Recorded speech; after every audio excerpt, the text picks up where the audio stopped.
Quote, "These guys in the middle of financial crisis are spending their time looking at period material on the internet," said Peter Moretti, a professor at the University of Maryland and former director of the Office of Economics at the U.S. International Trade Commission. "It's reckless and indicates a contempt for the taxpayer's interest in monitoring financial markets," Moretti said. The investigation was conducted by the SEC's internal watchdog at the request of Senator Chuck Grassley, a Republican Iowa, found 31 serious offenders during the past 2.5 years. That's less than 1% of the agency's 3,500 employees, but 17 of the alleged offenders were senior SEC officers. From what I understand, don't quote me on it, but typically the senior SEC officers monitor the junior officers to make sure that all the issues of rules and compliances are being met, and their target areas of interest are being quote-unquote monitored to comply with the different rules of the SEC. But yet, I guess they're making anywhere from $100,000 to $222,000 per year. So, yeah, so people are being paid quite a bit of money, most money than most people make, especially most professors, right? I think law professors maybe can get up there, maybe, but most humanities types we'll never really get to those numbers. But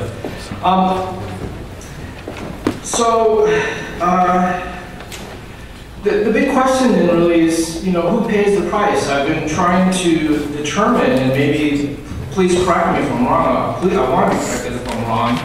Has anyone really paid the price for the financial meltdown, for a whole series of violations of rules that led to the financial meltdown? Betting on derivatives, selling subprime mortgages. Just people knew that people were going to lose their homes, and they betted on it. That's the bottom line of a lot of what we've seen happen. I know lots of people who have lost their homes or losing their homes. In fact, I was just talking to my brother, who's a professor here. He's now at Ohio State, and he called me yesterday morning, and his neighbor, the sheriff had an eviction order on their house, and they had to be out there by 9 a.m. Otherwise, they would be forcibly evicted, and all of their material items would be confiscated by the sheriff's department. And so he wasn't close to the neighbor, but still, it was just to see it up front. And his neighbor apparently was actually fairly upper level management in a well-known hospital. So even those kinds of levels. But and of course, I work within the Latino community. I teach Latino studies, and again, in particular, some of the financial meltdown issues have really hit very, very hard in communities of color. There's been a very nasty history of what we call redlining in the mortgage industry, where certain communities are given less favorable interest rates, and or their property values are viewed less favorably because they're predominantly communities of color, whether it's African American or Mexican. Or other studies have shown that when African Americans and Mexicans and other folks of color, but predominantly African Americans and Latinos, move into a neighborhood, the property values drop. So the kind of consequences, I would argue, for some of these meltdown issues, again, for communities of color are in particular very, very grave and stark. And again, I know lots of families who were so excited to really feel like they're quote unquote having a piece of the American dream, and being sold these predatory mortgages that all of a sudden their payments ballooned up, and then there's decisions about working an extra shift to make the payments, or working an extra shift, but then the person gets sick, doesn't have adequate health insurance, and so isn't able to make the extra payments. So all of that money and investment is eventually gone. So the consequences of the meltdown, I think, have been felt, but will be felt for a long, long time to come, unfortunately. So I have a picture here of Charles Keating, who I guess was kind of one of the poster boys of one of the, who actually did do a little bit of time for his quote-unquote white-collar crimes that he committed. And this is, of course, when most folks have seen pictures of Bernie Madoff, You know, one of the big questions that I handed out, wasn't able to make as many copies. There's a law professor who has a white-collar crime prof blog, which actually has a list of prisons that are specifically set aside for white-collar crimes. And, you know, typically they're way more comfortable, much less violent, and much less degrading than the quote-unquote prison where the rest of the 99% of people end up going to.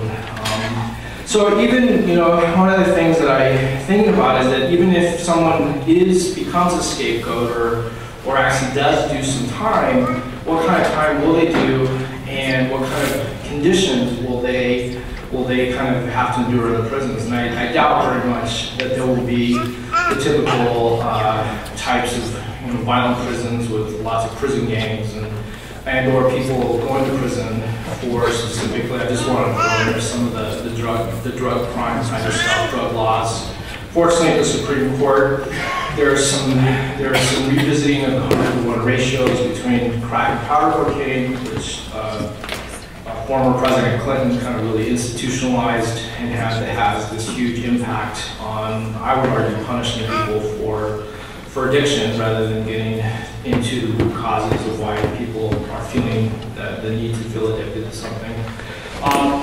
One of the little gifts that keeps on giving about 101 or drug law types of crimes is once you have a felony after your name, it can really be an albatross around your neck for the rest of your life. It makes it more difficult to go to school, makes it almost impossible to get a job, it's more complicated to get housing. I mean, just the list goes on and on. So it's again juxtaposing these things that are to me really, really disturbing. So let's see here. Yeah, a lot of times, to do some stuff on criminology, some people think about white-collar crime as a victimless crime. Just one investment firm screwed over another investment firm, basically. And someone made lots of money, and no one was really quote-unquote hurt. But in this particular case, it would be extremely arrogant and naive to say that it's a victimless crime. Again, I'll just ask it in the form of a question in the audience here. Does anyone in the audience know people who have either lost jobs and or know people who are losing their homes and or have lost their homes? Okay. Yeah, so that's a fair amount. So do you see that as a victimless crime?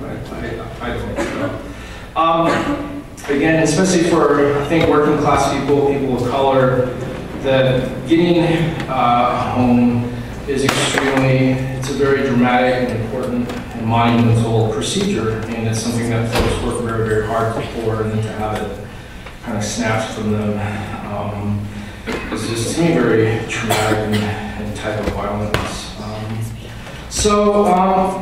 Also, I'm sure people, you probably wouldn't be here otherwise, have been following some of the reports that have come out that in the last few years, or actually who's benefited from the financial meltdown, and a bunch of sources suggest that the top 1%, their wealth has actually increased by 27%. Some other sources actually say 42%. But regardless of the sources, it's obvious that someone has been benefiting a lot from the meltdown. So again, one of the things that's kind of exciting or that just came out of this Occupy movement is this juxtaposition of the 99% versus the 1%. And I think it's a real interesting kind of organic definition that people kind of embrace. And so it's exciting when communities just kind of come to their own conclusions about things. So,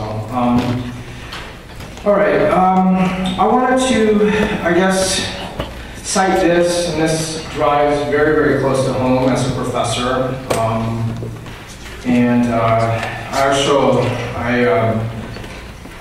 I have a lot of colleagues at UC Davis.